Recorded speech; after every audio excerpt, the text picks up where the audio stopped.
Hello friends, today I am coming with the part 3.3 JP movement 1974 to 75. So the first question is what? Which movement ultimately forced the Gujarat government to resign from power? कौन सा movement ऐसा था जिसने Gujarat government को force किया था resign करने से उसकी पावर में और वो सक्सेसफुल भी रहा था? नवनिर्माण मूवमेंट। ठीक है, तो ये ध्यान रखना, ये क्वेश्चन बन सकता है कि कौन से मूवमेंट ने गुजरात गवर्नमेंट को फोर्स किया था पावर रिज़ाइन करने के लिए। तो नवनिर्माण मूवमेंट, और इसे चला रहे थे जेपी नारायण। आगे मैं डिस्कस करूँगा। Next is what? Second question, who was chosen as the president of Bihar Chhatra Sangh समिति? बहुत इंपॉर्टेंट है बिहार छात्र संघ समिति, क्योंकि ये इसी ने मूवमेंट में जो बिहार में लेजिस्लेटिव असेंबली को रिज़ाइन करने में सब फोर्स किया था। तो इसके प्रेसिडेंट कौन थे ये जानना बहुत ज़रूरी है। इसके प्रेसिडेंट थे लालू प्रसाद यादव। बहुत कॉमन नाम है, कॉमन नहीं तो नहीं कहूँगा, बहुत फेमस नाम है, मेम सिम्स में भी आपने देखा होगा अक्सर करके। तो लालू प्रसाद यादव बिहार छात्र संघर्ष समिति है, तो याद रखना।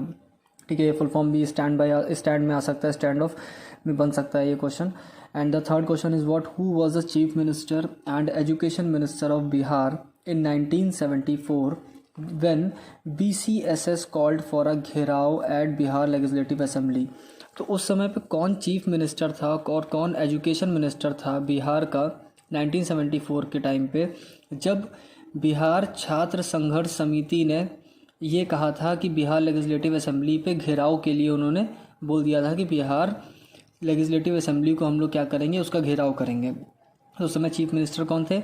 अब्दुल गफूर थे। और एजुकेशन मिनिस्टर उस समय में कौन थे? Farmer education minister Ramanand Singh.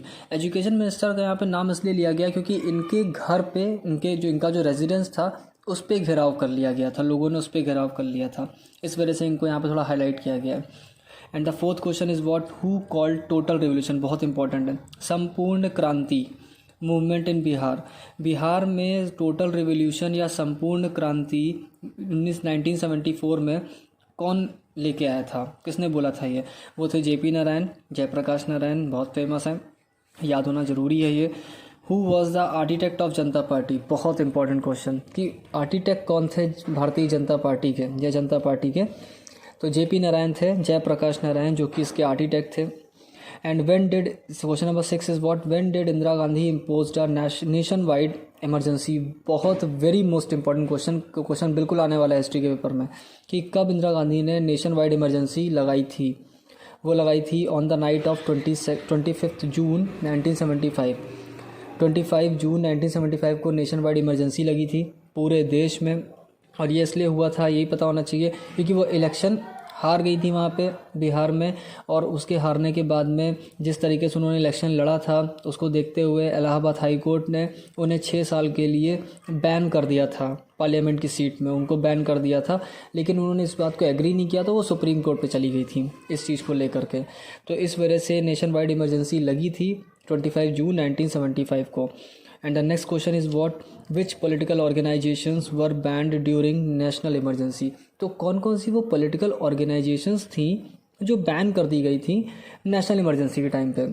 जब इंदिरा गांधी ने नेशनल इमरजेंसी लगाई तो इन्होंने 2 पॉलिटिकल ऑर्गेनाइजेशंस को बैन कर दिया था। एक तो पहला तो था आरएसएस, बहुत फेमस है, राष्ट्रीय स्वयं सेवक संघ, इसको बैन कर दिया था। प्लस उन्होंने कम्युनिस्ट पार्टी ऑफ इंडिया, याद रखना उस समय पे 2 कम्युनिस्ट पार्टी चल रही थी इंडिया में, एक communist party of India CPI और एक कम्युनिस्ट पार्टी ऑफ इंडिया क्या बोलते हैं, जो मार्क्सिस्ट थी। ठीक है, मार्क्सिस्ट का मतलब कौन सी? जो पूरे इंडिया में चल रही थी वो। तो communist party of India Marxist को बैन कर दिया गया था उस वक्त पे। And the next question is what? Which party supported the declaration of nation wide emergency? ऐसी कौन सी पार्टी थी जिसने सपोर्ट किया था नेशन वाइड इमरजेंसी का डिक्लेरेशन का? तो वो थी communist party of India CPI. तो वो दोनों में फ़र्क है, मैंने इससे पहले बता दिया। वो मार्क्सिस्ट की थी, जो कि फ्रांस में इनका नाम सुना होगा आप लोगों ने, ठीक है, और रशिया में भी इनका नाम सुना होगा रिवॉल्यूशन में, और इंडिया में भी सीपीआई बनी थी मार्क्सिस्ट को लेकर के। तो उसने जो उनको अपोज कर दिया गया था, उनको बैन कर दिया गया था, बट सीपीआई जो थी कम्युनिस्ट पार्टी ऑफ इंडिया, वो सपोर्ट में थी नेशनल इमरजेंसी के, जो इंदिरा गांधी ने लगाई थी। And the 9th question is what on which date emergency was revoked, किस दिन इमरजेंसी फिर हटाई गई थी, उसके बाद में ऑफिशियली किस दिन हटाई गई थी इमरजेंसी, वो 21 मार्च 1977 को हटाई गई थी। 25 जून 1975 को लगाई गई थी, 21 मार्च 1977 को हटाई गई थी, ध्यान रखना है। And the next question is what, last question is who won the general election of 1977, बहुत इंपॉर्टेंट है। जनता party with 4 opposition parties, Janata party ने 4 अपोजिशन पार्टीज के साथ में मिलके ये इलेक्शन जीता था 77 का। कांग्रेस इस इलेक्शन में हार गई थी और ये पहली नॉन कांग्रेस पार्टी थी जिसने गवर्नमेंट बनाई थी सेंटर में इंडिया में, पहली नॉन कांग्रेस पार्टी। तो ये क्वेश्चन बहुत इंपॉर्टेंट है, ध्यान में रखना फ्रेंड्स। और जो इसका नेक्स्ट पार्ट है मैं आज शाम तक में या रात तक में अपलोड करके डाल दूंगा, बिल्कुल फैक्ट है, इसमें कोई डाउट नहीं, 100% मैं अपलोड कर दूंगा। एग्जाम मुझे पता है आप लोग के आ रहे हैं, मुझे ही बहुत टेंशन लगी हुई है, बट मेरा शेड्यूल इतना बिजी चल रहा है जिस वजह से मैं कर नहीं पा रहा हूँ video upload, but definitely I will upload it in the night, definitely. Thank you.